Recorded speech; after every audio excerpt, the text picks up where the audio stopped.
When mortals imagine the underworld, they see fire, they see punishment. They paint a king of demons, a fiend relishing in cruelty. But this is the human fear of death, not the story of its god. The truth is quieter, deeper, and far more solitary. The cosmos was one, and the spoils divided by fate. To the youngest the heavens, to the second the seas, and to the eldest, the firstborn, went the final unclaimed domain, the vast, silent, and sunless kingdom beneath the earth. It was not a punishment, it was his duty. He did not inherit a throne but a void, a place of endless twilight where the dead had no memory and no path. It was a kingdom of nothing, the final forgotten dustbin of existence. Here, there was no power to be had, only a profound and thankless task, to bring order to oblivion. And so the king began his work. He gave the void shape, carving the rivers that would separate the worlds. He set a guardian at the gate, not to torment, but to ensure the boundary between life and death remained absolute. He created a passage, giving the lost souls their first and final purpose, a journey. He built the foundations of the afterlife, a kingdom of quiet certainty. But in doing so, he imprisoned himself, while his brothers feasted on Olympus, surrounded by light and laughter. Hades became the silent monarch of shadow and memory, a king defined by the duty no one else wanted and the isolation that came with it. To enter the kingdom of Hades was to take a final journey, across a river of sorrow, ferried by a boatman who has no name but his task. There was no toll of gold, as mortals later imagined, only the price of a life fully lived, now concluded. The stream of souls was as ceaseless as the river itself. This was not a court of punishment, but of simple truth.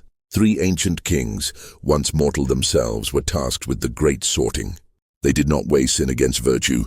They merely looked upon a life in its totality and guided the soul to its resonant place. It was a process as natural and inevitable as a river finding the sea. For the common soul, there was the neutral twilight of the asphodel meadows. For the rare few who lived with heroic virtue, the gentle peace of Elysium. And for those whose actions threatened the cosmic order, there was the prison of Tartarus. But Hades did not delight in torment. He was a warden, not a torturer. His realm was a system of balance. The kingdom had but one unbreakable law: the dead may enter, but they may never leave. It was the foundation of cosmic order. Life could not be life if death was not final. On the rare occasion a living hero trespassed, seeking to steal a soul back, they did not face a monster. They faced an unyielding principle. Hades was the enforcer of the Great Divide.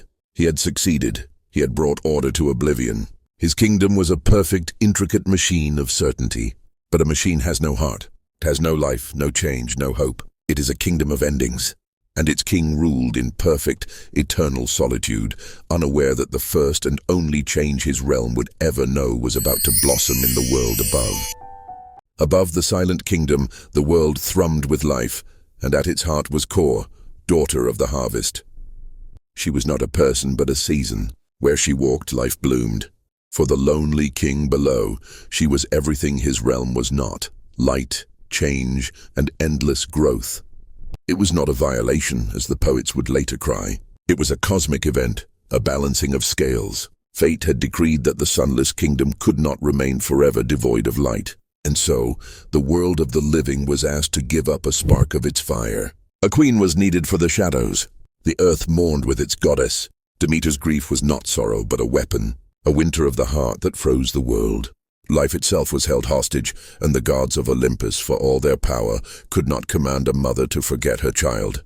The order of the cosmos was broken, but in the land of the dead, an unexpected change occurred. The Maiden of Flowers was not a prisoner, she was an observer. She saw the endless grey stasis and the solitary king who governed it. She was not there to be ruled, but to rule alongside. She found a place where nothing grew, and she planted a seed of light. It was a choice, a binding. By eating the seed of the underworld, she was not trapped.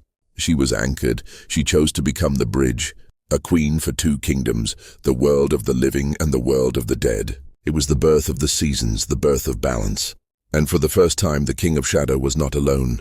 The queen's presence changed the very nature of the underworld. It was not a sudden transformation, but a slow, quiet dawn.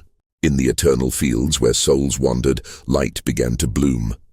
It was not the harsh sun of the world above, but a gentle luminescence, an echo of life. For the first time, the dead had something to look towards. The Queen of Flowers had become the Queen of Souls. The monarchy was now dual. Where Hades saw the grand, unbreakable design, the rivers, the laws, the finality, Persephone saw the individuals within it. She brought empathy to the equation of eternity. His was the justice of the cosmos.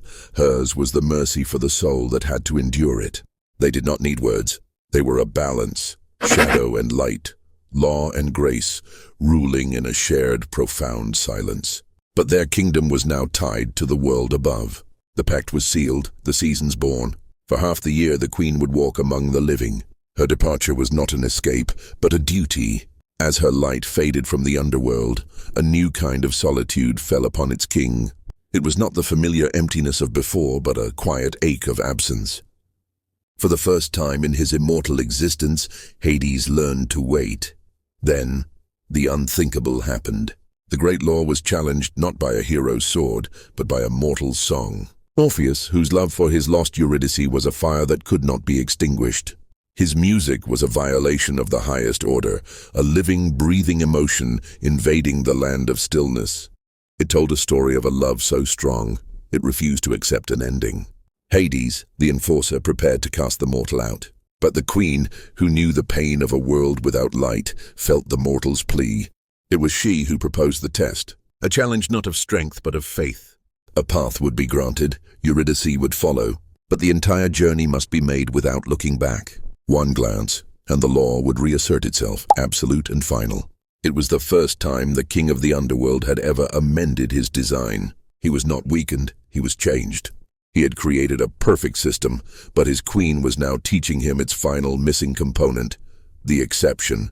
The test was set. The fate of the two lovers now rested not on the gods, but on the fragile, fickle, and ever-hopeful heart of a mortal man. The path to the living world had never been so long. For Orpheus, every step was an act of rebellion against the silence. It was a perfect, crushing void where the sound of his love should have been. He listened for a footfall, a sigh, anything to prove she was there. But the underworld offered no comfort. It demanded a faith as absolute as its laws, a belief in what could not be seen or heard. It is the curse of mortals to seek proof. At the very threshold of salvation, his human heart faltered. The love that had shattered the silence of hell was not undone by hatred, but by doubt.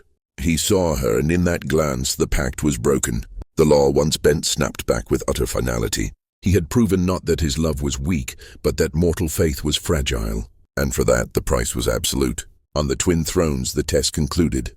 The queen wept, not for the broken rule, but for the broken heart. Her empathy had given hope a chance. The king did not mock her sorrow. In the mortal's failure, he saw the confirmation of his purpose. His kingdom was not cruel, it was necessary. He had learned from his queen that the law need not be without compassion. And she was learning from him that compassion could not exist without law. Their union was now complete, and so the great cycle was set.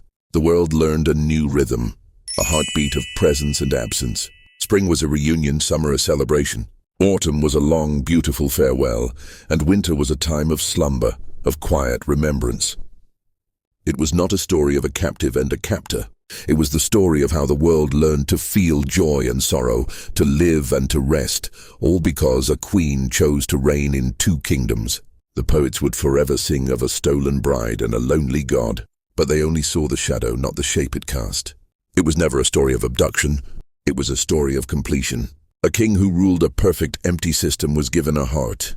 A goddess who was the heart of a chaotic world found her purpose. In the deepest, darkest, most silent corner of existence, the king of the dead was no longer alone. He was home,